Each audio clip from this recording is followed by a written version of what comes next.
राधे राधे। मेरे चैनल में आप सबका स्वागत है।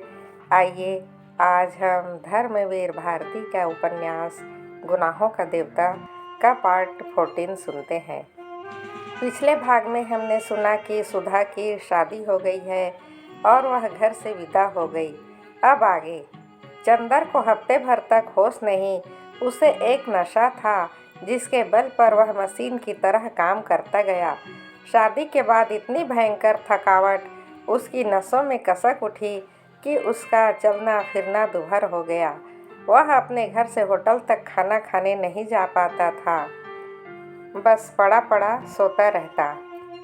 रात 9 बजे सोता, सुबह 5 बजे उठ जाता। थोड़ी देर होटल में बैठकर फिर वापस आ जाता। चुपचाप छत पर लेटा रहता और फिर सो जाता। उसका मन एक उजड़े हुए नीड़ की तरह था जिसमें से विचार, अनुभूति, स्पंदन और रस के विहंगम कहानी दूर उड़ गए थे। कहानी थी, लेकिन किसी भयंकर जल प्रलय ने जिसका कण कण ध्वस्त कर दिया था। उसकी दुनिया अपने तक सीमित थी। छत के चारों ओर की ऊंची दीवारों और उन दीवारों से बंधे हुए आकाश के चौकोर टुकड़ों तक ही उसके मन की उड़ान बन गई थी। उजाला पाक था, तारे की रोशनी देखता, फिर धीरे धीरे चांद की दुधिया रोशनी सफ़ेद कफन की तरह छा जाती। वह मन में थके हुए स्वर से जैसे चांदनी को उड़ता हुआ सा कहता, सो जा मुर्दे, सो जा। छठे दिन उसका मन ठीक हुआ। उसके तन पर जो थकावट केचुल की तरह छाई हुई थी धीरे धीरे उतर गई। उसे लगा जैसे मन में कुछ टूटा हुआ दर्द कसक रहा है। यह दर्द क्यों है, कैसा है, यह उसके कुछ समझ में नहीं आता। 5 बजे थे लेकिन धूप बिल्कुल नहीं थी। पीले उदास बादलों की एक झीनी थह ने ढलते हुए आषाढ़ के सूरज को ढक लिया था। हवा में ठंडक आ गई थी। लगता था कि झोंके किसी वर्षा के देश से आ रहे हों। वह उठा, नहाया और सुधा के घर चल पड़ा। डॉक्टर सुधा लॉन पर हाथ में किताब लिए टहल रहे थे। 5 दिनों में ही जैसे वह बूढ़े हो गए थे, बहुत झुके हुए से। उन्होंने चंद्र का स्वागत भी उस तरह नहीं किया जैसे पहले करते थे। सिर्फ इतना बोले, चंद्र। अभी तक वह बूढ़े थे। उनका व्यक्तित्व तरुण था। आज लगा है जैसे उनके व्यक्तित्व पर झुर्रियाँ पड़ने लगी है। उनके व्यक्तित्व की कमर भी झुक गई है। चंद्र कुछ नहीं बोला, चुपचाप खड़ा रहा। सामने आकाश पर एक अजब सी सर्दी छा रही थी। डॉक्टर साहब ने किताब बंद की और बोले, सुना है कॉलेज के प्रिंसिपल आ गए हैं, जो जरा उनसे तुम्हारे बारे में बात कर रहा हूँ। तुम तो सुधा का खत आया है विनती के पास? चंद्र ने पूछा। नहीं, आज ही सुबह तो गई। हम लोग कितना रोकते रहे लेकिन उन्हें कहीं चैन नहीं पड़ता। विनती को बड़ी मुश्किल से रोका मैंने और डॉक्टर साहब गैरेज की ओर चल पड़े। सिर्फ रसोई से कुछ खटपट की आवाज़ें आ रही थी। विनती, विनती, चंद्र ने पुकारा। विनती चौके में थी। वह निकल आई। रो रो कर उसकी आंखें सूज गई थी, होंठ मोटे पड़ गए थे। चंद्र को देखते ही उसने कढ़ाई उतार कर नीचे रख दी और बिखरी हुई लटें सुधार कर आंचल ठीक कर बाहर निकल आई। कमरे से खींचकर एक चौकी आंगन में डालकर चंदर से बहुत उदास स्वर में बोली, बैठिए, घर कितना सूना लग रहा है। विनती, तुम अकेले कैसे रहती होगी? विनती, रोती क्यों हो? मुझे देखो, मैं कैसे पत्थर बन गया हूँ। क्यों, तुम तो इतनी अच्छी लड़की हो। चंदर ने विनती के कंधे पर हाथ रखकर कहा। विनती ने आंसू भरे पलकें चंदर की ओर उठाई और बड़े ही कातर स्वर में कहा, आप देवता हो सकते हैं पर हर एक तो देवता नहीं है। आपने कहा था आप आएंगे बराबर, पिछले हफ्ते से आए ही नहीं। ये भी नहीं सोचा कि हमारा क्या हाल होगा। रोज़ सुबह शाम कोई आता तो हम दौड़ कर देखते कि आप आए हैं। दीदी आपकी थी, बस उनका रिश्ता आप तक था। हम तो कोई नहीं है। इतने थक गए थे हम कि कहीं आने जाने की हिम्मत नहीं पड़ती थी। चंदर ने कहा। बुआ जी को जाने क्यों दिया तुमने? उन्हें रोक लेती, चंदर ने कहा। अरे वह थी तो हमें रोने भी नहीं देती थी। मैं 2 दिन तक रोई तो मुझ पर बहुत बिगड़ी और महाराजिन से बोली, हमने तो ऐसी लड़की ही नहीं देखी। बड़ी बहन का ब्याह हो गया तुम्हारे जलन के, दिन रात आंसू बहाकर अब शकुन करती है। जब वक्त आएगा तभी शादी करेंगे इसकी, अभी किसी के साथ निकाल दें क्या? विनती ने गहरी सांस लेकर कहा। अब समझ नहीं सकते कि ज़िंदगी कितनी खराब है। अब तो हमारी तबीयत होती है कि मर जाएं। अभी तक दीदी थी, सहारा दिए रहती थी, हिम्मत बंधाते रहती थी। अब तो कोई नहीं हमारा। ऐसी बातें नहीं करते विनती, महीने भर में सुधा आ जाएगी। माँ की बातों का क्या बुरा मानना? आप लड़की होते तो समझते चंदर बाबू, विनती बोली और जाकर एक तस्तरी में नाश्ता लिया। लो, दीदी कह गई थी कि चंदर के खाने पीने का ध्यान रखना, लेकिन ये किसे मालूम था कि दीदी के जाते ही चंदर गैर हो जाएंगे। नहीं विनती, तुम गलत समझ रही हो। न जाने क्यों एक अजीब सी खिन्नता मन में आ गई थी। कुछ करने की तबीयत ही नहीं होती। आज कुछ तबीयत ठीक हुई है तो सबसे पहले तुम्हारे पास ही आया हूँ। विनती, अब सुधा के बाद है ही कौन मेरा तुम्हारे सिवा? चंदर ने बहुत उदास स्वर में कहा। तभी ना उस दिन बुलाती रह गई। आप यहाँ गए वहाँ गए और आँख से ओझल।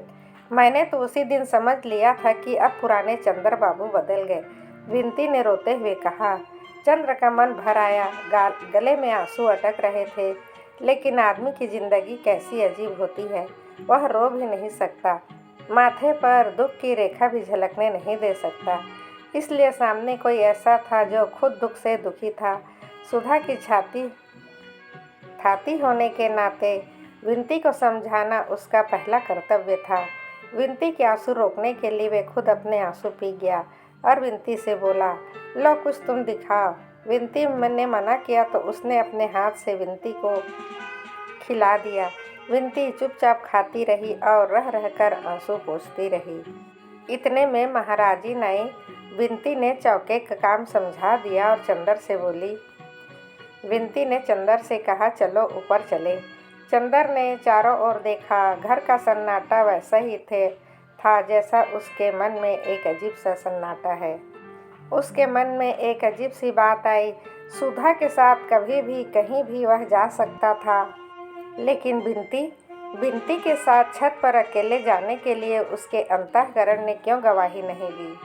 विनती कुछ भी हो, कितना भी समीप हो, वह सुधा नहीं हो सकती और सुधा हो भी नहीं सकती थी। नहीं, यही ठीक है, चंदर बोला। विनती गई और सुधा का पत्र ले आई। चंदर का मन जाने कैसा हो गया। लगता था कि अब आंसू नहीं रुकेंगे। उसके मन में आया कि अभी 72 घंटे पहले सुधा यही थी, इस घर की प्राण थी। आज लगता है जैसे सुधा इस घर में थी ही नहीं। आंगन में अंधेरा होने लगा था। वह सुधा के कमरे के सामने पड़ी हुई कोच पर बैठ गया और विनती ने बत्ती जला दी। खाट छोटा सा था। डॉक्टर चंद्र बाबू, क्या तुम कभी सोचते थे तुम इतनी दूर होकर मैं तुम्हें खत लिखूंगी? लेकिन खैर, अब तो घर में चैन की बंसी बजाते होगे। एक अकेले मैं ही कांटे जैसी खटक रही थी, उसे भी तुमने निकाल फेंका। अब तुम्हें ना कोई परेशान करता होगा, न तुम्हारे पढ़ने लिखने में बाधा पहुंचती होगी। अब तो तुम 1 महीने में 10, 12, 30 थीसिस लिख डालोगे। जहाँ दिन में 24 घंटे आपके सामने रहते थे, वहाँ तुम्हारे बारे में एक शब्द सुनने के लिए तड़पती हूँ। कई बार तबीयत आई कि जैसे विनती से तुम्हारे बारे में बातें करती थी, वैसे ही तुम्हारे मित्र से तुम्हारे बारे में बातें करूं। लेकिन यह तो जाने कैसी कैसी बातें करते हैं। और सब ठीक है, यहाँ बहुत आज़ादी है मुझे। माँ जी भी बहुत अच्छी हैं, पर्दा बिल्कुल नहीं करती। अपने पूजा के सारे बर्तन पहले दिन ही हमसे मंजवाए। देखो, पापा का ध्यान रखना और विनती को जैसे मैं छोड़ आई हूँ उतनी ही मोटी रहे। मैं महीने भर बाद आकर तुम्हें से विनती को वापस लूँगी, समझे? ये ना करना कि मैं ना रहूँ तो मेरे बजाय बिनती को रुला रुला कर कुढ़ा कुढ़ा कर मार डालो, जैसी तुम्हारी आदत है। शायद ज़्यादा, और हाँ, चाय ज़्यादा मत पीना। खत का जवाब फौरन, तुम्हारी सुधा। चंद्र ने चिट्ठी एक बार पढ़ी, 2 बार पढ़ी और बार बार पढ़ता गया। हल्के हरे कागज़ पर छोटे छोटे काले अक्षर जाने कैसे लग रहे थे, जाने क्या कह रहे थे। छोटे छोटे अर्थात कुछ उनमें अर्थ था जो शब्द से भी ज़्यादा गंभीर था। सुधा की कलम से जैसे उन शब्दों को एक नया अर्थ मिल गया था। चंद्र बेसुध सा तन्मय होकर उस खत को बार बार पढ़ता गया और किस समय वह छोटे छोटे नादान अक्षर उसके हृदय के चारों ओर कवच जैसे बौद्धिकता और संतुलन के लौह पात्र को चीर कर अंदर बिंध गए और हृदय की धड़कनों को मरोड़ना शुरू कर दिया।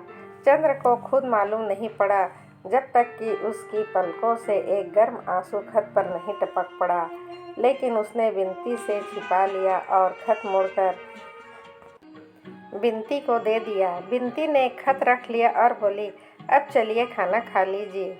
पानी रख दिया और नीचे थाली लाने चली गई। चंद्र का मन भारी हो गया। हमारी तबीयत तो है ही नहीं खाने की। बिनती, चंद्र ने भर आए हुए स्वर में कहा, अरे बिना खाए पिए कैसे काम चलेगा, और फिर आप ऐसा करेंगे तो हमारी क्या हालत होगी। दीदी के बाद और कौन सहारा है हमारा। विनती ने अपने हाथ से कौर बनाकर चंद्र को खिला दिया, मगर चंद्र चुप था। विनती चुपचाप बैठी पंखा झल रही थी। क्या सोच रहे हैं आप? विनती ने पूछा। कुछ नहीं, चंद्र ने उतनी उदासी में कहा। नहीं बताएंगे? और इस तरह दिन कटने लगे। जब आदमी अपने हाथों से आंसू मोल लेता है, अपने आप दर्द का सौदा करता है, तब दर्द और आंसू तकलीफ देह नहीं लगते। जब कोई ऐसा हो जो आपके दर्द के आधार पर आपको देवता बनाने के लिए तैयार हो और आपके एक आंसू पर अपने 100 आंसू बिखेर दे, तब कभी कभी तकलीफ भी भले मालूम देने लगती है। लेकिन फिर भी चंद्र के दिन कैसे कट रहे थे, यह वही जानता था। लेकिन अकबर के महल में जलते हुए दीपक को देखकर किसी ने रात को जमुना के घुटने घुटने पानी में खड़े होकर काट दी, तो चंद्र सुधा के प्यारे प्यारे खतों के सहारे समय काट रहा था, तो कोई ताज्जुब नहीं। अपने अध्ययन में प्रौढ़, अपने विचारों में उदार होने के बावजूद चंद्र अपने स्वभाव में बच्चा था, जिससे जिंदगी कुछ भी करवा सकती थी, बशर्ते जिंदगी को यह आता हो कि इस भोले भाले बच्चे को कैसे बहलाए। शायद आंसुओं से मन जल्दी बहल जाता है। विनती के आंसुओं में चंद्र सुधा की तस्वीर देखा था और बहक जाता था। रोज शाम को आता और विनती से सुधा की बातें करता, जाने कितनी बातें और जाने कैसी बातें, और विनती के मध्य से सुधा में डूबकर चला जाता था। इसलिए विनती उसकी ज़रूरत बन गई थी। जब तक सुधा सामने रही, उसे नहीं मालूम था कि सुधा का क्या महत्व है उसकी ज़िंदगी में। आज जब सुधा उससे दूर थी तो उसने देखा कि सुधा उसके सांसों से भी ज़्यादा आवश्यक थी उसकी ज़िंदगी के लिए। लगता था वह एक क्षण भी सुधा के बिना जिंदा नहीं रह सकता। सुधा के अभाव में विनती के मध्य से वह सुधा को ढूंढता रहता, और जैसे सूरज के डूब जाने पर चंद्र सूरज की रोशनी उधार लेकर रात को उजियारा कर देता है, इस तरह विनती सुधा की याद से चंद्र के प्राणों पर उजियारा करती। चंद्र विनती को इस तरह अपनी सांसों की छांव में दुबकाए रहा, जैसे विनती सुधा का स्पर्श हो, सुधा प्यार हो। विनती भी चंद्र के माथे पर उदासी के बादल देखते ही तड़प उठती थी, लेकिन फिर भी विनती चंद्र को हंसा नहीं पाती थी, चंद्र का पुराना उल्लास लौटा नहीं पाती थी। जैसे सांप का काटा हुआ जैसे लहरें लेता है, वैसे ही चंद्र की नसों में फैला हुआ उदासी का जहर चंद्र को लहरा देता था। विनती के पास भी नहीं जाता था, विनती के आंसुओं की भी परवाह नहीं करता था, खाना नहीं खाता था और अपने को जितनी तकलीफ हो सकती थी देता था। और जैसे ही सुधा का खत आता था, वह उसे चूम लेता था और फिर स्वस्थ हो जाता था। बिनती चाहे जितना करे, लेकिन चंद्र के इन भयंकर उदासी के लहरों को चंद्र से छुड़ा नहीं पा रही थी। चंद्र कितनी कोशिश क्यों न करे, लेकिन आदमी हंसता है। दुख दर्द सभी में आदमी हंसता है। जैसे हंसते हंसते आदमी की प्रसन्नता थक जाती है, वैसे ही कभी कभी रोते रोते आदमी की उदासी थक जाती है और आदमी करवट बदलता है ताकि हंसी की छाँव में कुछ विश्राम करे, फिर आंसुओं की कड़ी धूप में चल सके। ऐसी एक सुबह थी जबकि चंद्र की उदासी के मन में आ रहा था कि वह थोड़ी देर हंस भी ले। बात यह हुई थी कि उसे शैली की एक कविता बहुत पसंद आई थी, जिसमें शैली ने भारतीय महिलाओं को संबोधित किया था। उसने अपना शैली किड्स का ग्रंथ उठाया, उसे खोला तो वही आम के अचार के दाग किताब के सामने पड़े जो सुधा ने शरारतन डाल दिए थे। बस शैली की कविता को भूल गया और उसे याद आ गई आम की फाँक और सुधा की शरारत से भरी शोक आँखें। फिर तो एक के बाद एक दूसरी शरारत प्राणों से उठकर चंद्र की नसों को गुदगुदाने लगी और चंद्र उस दिन जाने क्यों हंसने के लिए व्याकुल हो उठा। उसे ऐसे लगा जैसे सुधा की अधूरी जलगांव सभी झूठ है। सच तो वह सुनहरे दिन थे जो सुधा की शरारतों से मुस्कुराते थे, सुधा के दुलार से जगमगाते थे। और कुछ भी हो जाए, दुखी होता है तो वह गलत है। वह अपने ही आदर्श को झूठा बना रहा है, अपने ही सपने का अपमान कर रहा है। और उस दिन सुधा का खत भी आया, जिसमें सुधा ने साफ साफ तो नहीं पर इशारे से लिखा था कि वह चंद्र के भरोसे ही किसी तरह दिन काट रही थी। उसने सुधा को एक पत्र लिखा जिसमें वही शरारत, वही खजाने की बातें थी जो हमेशा सुधा से करता था, लेकिन जिसे 3 महीने में भूल गया था। उसके बाद वह विनती के यहाँ गया। विनती अपनी धोती में क्रोशिया की बेल्ट लगा रही थी। गिलहरी, तेरी दीदी का खत आया है, मिठाई खिला। हम कहाँ खिलाएं, आप खिलाएं। आप खिलाएं जो खिले पड़े हैं। आज विनती बोली, हम तो खिलाएंगे।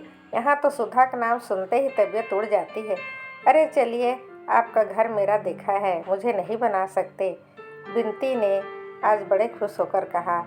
विनती एक गहरी सांस लेकर चंद्र चुप हो गया। कभी कभी उदासी थक जाती है और मुंह झुकाकर बैठ गया। क्यों, क्या हो गया? विनती ने चंद्र की बाह में सुई चुभो दी। चंद्र चौंक उठा। हमारी शक्ल देखते ही आपके चेहरे पर मुहर्रम छा जाता है। अरे नहीं, आपका चंद्रमंडल तो देखकर आकाश का चंद्रमा भी लज्जित होता होगा। श्रीमती विनती विदुषी, चंद्र ने हंसकर कहा। आज चंद्र बहुत खुश था। विनती लजा गई। फिर उसके गालों में फूल के कटोरे खिल गए। उसने चंद्र के कंधे पर फिर सुई चुभोकर कहा, आपको एक बड़े मज़े की बात बतानी है आज। क्या? फिर हंसिएगा मत, चिढ़ाइएगा नहीं। फिर कुछ तेरे ब्याह की बात होगी, चंद्र ने कहा। नहीं, ब्याह की नहीं, प्रेम की, विनती ने हंसकर कहा। विनती झेंप गई। अच्छा, गिलहरी को ये रोग कब से है? चंद्र ने हंसकर पूछा। अपनी माँ जी की शक्ल देखी है ना, काट कर कुएं में फेंक देगी तुझे। अब क्या करे, कोई सिर पर प्रेम मढ़ ही दे तो। विनती ने बड़े आत्मविश्वास से कहा। वह थी खुले स्वभाव की लड़की। आखिर कौन अभागा है वो, जरा नाम तो सुने। चंद्र बोला, हमारे महाकवि मास्टर साहब। विनती ने हंसकर कहा। अच्छा, कब से? पहले तो तूने कभी नहीं बताया। हमें भी अभी मालूम हुआ। पहले चाहा कि दीदी को खत लिख दें, फिर सोचा कि जाने खत किसके हाथ पड़े, तो सोचा पहले तुम्हें बता दें। हुआ क्या आखिर? चंद्र ने पूछा। बात यह हुई थी, पहले तो हम दीदी के साथ पढ़ते थे तो मास्टर साहब कुछ नहीं बोलते थे। इधर जब से हम अकेले पढ़ने लगे तब कविताएं समझाने के बहाने दुनिया भर की बातें करते रहे। एक बार स्कंदगुप्त पढ़ाते पढ़ाते बड़ी ठंडी सांस लेकर बोले, काश कि आप देवसेना बन जाती। बड़ा गुस्सा आया मुझे। मन में आया कि मैं तो देवसेना बन जाती लेकिन आप अपना कवि सम्मेलन का पेज छोड़कर स्कंदगुप्त कैसे बन पाएंगे? लेकिन मैंने फिर कुछ नहीं कहा। दीदी से सब बात कह दी। दीदी तो है ही लापरवाह, कुछ कहा ही नहीं उन्होंने। मास्टर साहब ऐसे ही अच्छे हैं, पढ़ाते भी हैं, अच्छा है, लेकिन यह फितूर जाने कैसे उनके दिमाग पर चढ़ गए। बिनती बड़े ही सहज स्वभाव से बोली, लेकिन इधर क्या हुआ? चंद्र ने पूछा। अभी कल आए और मेरे हाथ में उन्होंने मोटी सी कॉपी दे दी तो देखा उनकी कविताओं का संग्रह है और उसका नाम उन्होंने रखा है विनती। अभी आते ही होंगे, क्या करें कुछ समझ में नहीं आता। अभी तक दीदी के भरोसे हमने सब कुछ छोड़ दिया था, लेकिन अब पता नहीं कब आएंगी। लेकिन हाँ, दूसरे दिन जब चंद्र सुबह पहुंचा तो बिसारिया साहब पढ़ा रहे थे। बिसारिया के शक्ल पर कुछ मायूसी, कुछ परेशानी, कुछ चिंता थी। उसको बिनती ने बता दिया था कि संग्रह चंद्र के पास पहुंच गया है। चंद्र को देखते ही वह बोला, अरे कपूर क्या हाल है? और इसके बाद अपने को निर्दोष बताने के लिए फौरन बोला, कहो हमारा संग्रह देखा? हाँ देखा है। पहले आप इन्हें पढ़ा लीजिए, फिर आपसे कुछ ज़रूरी बातें करनी है। चंदर ने इतने कठोर शब्द में कहा कि बिसरिया के दिल की धड़कनें डूबने लगी। वह कांपती हुई आवाज़ में बहुत मुश्किल से अपने को संभालते हुए बोला, कैसी बातें कपूर, तुम गलत समझ रहे हो। कपूर एक उपेक्षा की हंसी हंसा और चला गया। डॉक्टर साहब पूजा करके उठे थे और दोनों में बातें होने लगी। उनसे मालूम हुआ कि अगले महीने संभवतः चंदर की नियुक्ति हो जाएगी। 3 दिन बाद डॉक्टर साहब खुद सुधा को लाने के लिए शाहजहांपुर जाएंगे। उन्होंने बुआ जी को पत्र लिखा है, यदि वे आ जाए तो अच्छा है। चंदर को 2-3 दिन बाद यहीं रहना पड़ेगा क्योंकि बिनती अकेली है। चंदर की बात दूसरी है, लेकिन और लोगों के भरोसे डॉक्टर साहब बिनती को अकेले नहीं छोड़ सकते। अविश्वास आदमी की प्रवृत्तियों को जितना बिगाड़ता है, विश्वास आदमी को उतना ही बनाता है। डॉक्टर साहब चंद्र पर जितना विश्वास करते थे, सुधा चंद्र पर जितना विश्वास करती थी और बिनती उस पर जितना विश्वास करने लगी थी, उसके कारण चंद्र के चरित्र में इतनी दृढ़ता आ गई थी कि वह फौलाद कब बन गया था। ऐसे अवसरों पर जब मनुष्य को गंभीरतम उत्तरदायित्व सौंपा जाता है, तब संभवतः आदमी के चरित्र में एक विचित्र सा निखार आ जाता है। और यहाँ तक कि बुआ जी अपनी लड़की पर अविश्वास कर सकती थी, मगर वह भी चंद्र को देवता ही मानती थी। विनती पर और चाहे जो बंधन हो, लेकिन चंद्र के हाथ में विनती को छोड़कर वह निश्चित थी।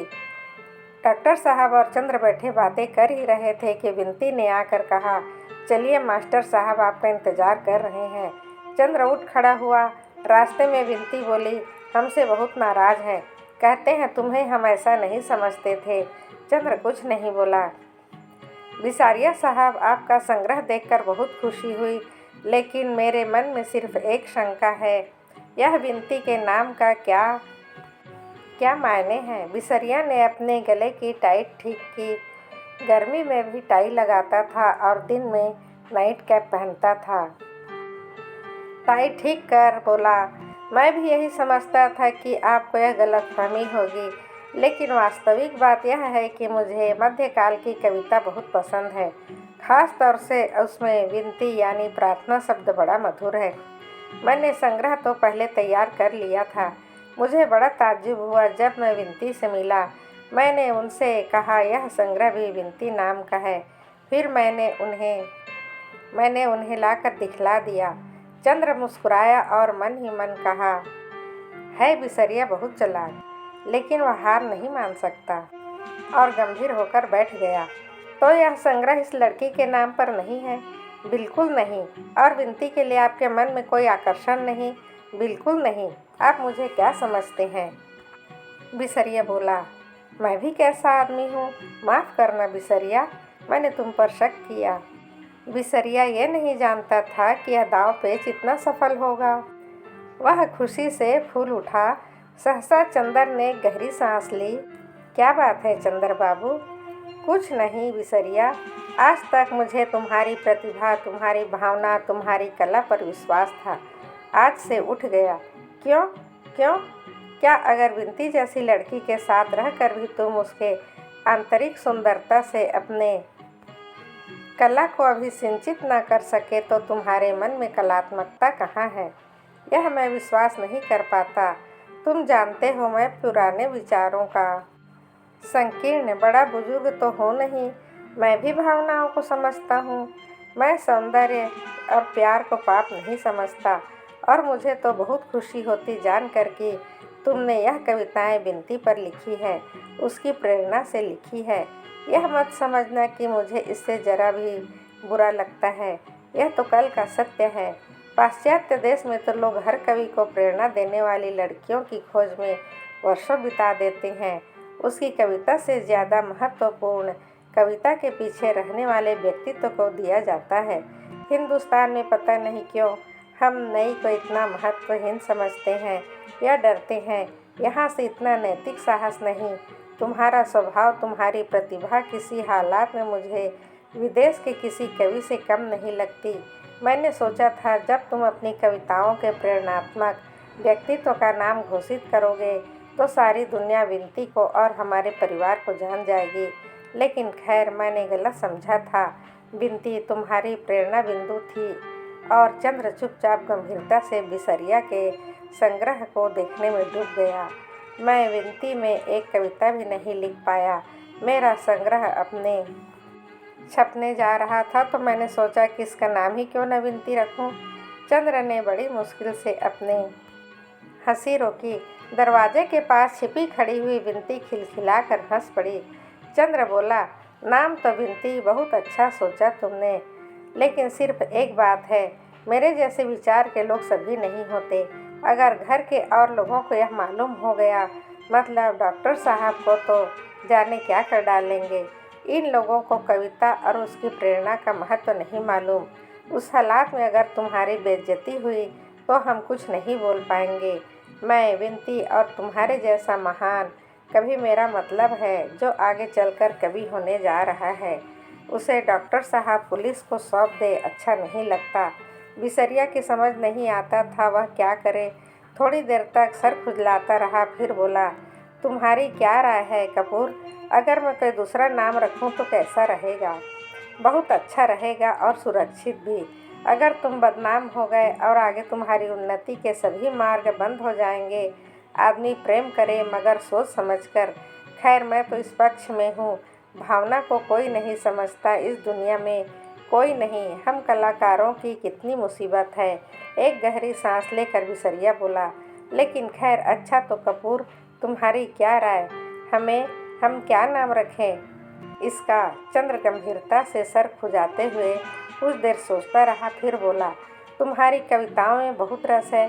कैसा रहे अगर तुम इसका नाम गंडेरिया रखो? क्या? बिसरिया ताज्जुब से बोला, मेरा मतलब है गंडेरिया, मेरा मतलब है गन्ने की गंडेरिया। दरवाजे के पीछे से बिंती से रहा न गया और खिलखिलाकर हंस पड़ी और सामने आ गई। दोनों की ओर देखा। इसके बाद वही मजाक समझा। उसका चेहरा लाल हो गया। उठकर बोला, अच्छा, आप लोग मजाक बना रहे थे मेरा। कोई बात नहीं, देख लूँगा मिस्टर कपूर, आप अपने को क्या समझते हैं। वह चल दिया। कल से मैं पढ़ाने नहीं आ सकता। मैं आपकी शक्ल भी नहीं देखना चाहता, उसने बिंती से कहा। तो मुँह फेर कर पढ़ा दीजिएगा, चंदर बोला। बिंती हंस पड़ी और वह पैर पटकते हुए चला गया। अगले भाग में हम फिर मिलते हैं। यदि आप इस चैनल पर नए हैं तो प्लीज़ सब्सक्राइब कर दीजिए, लाइक कर दीजिए। आपका दिन शुभ हो, मंगलमय हो। आप सदा हंसते रहिए, मुस्कुराते रहिए। राधे राधे, धन्यवाद।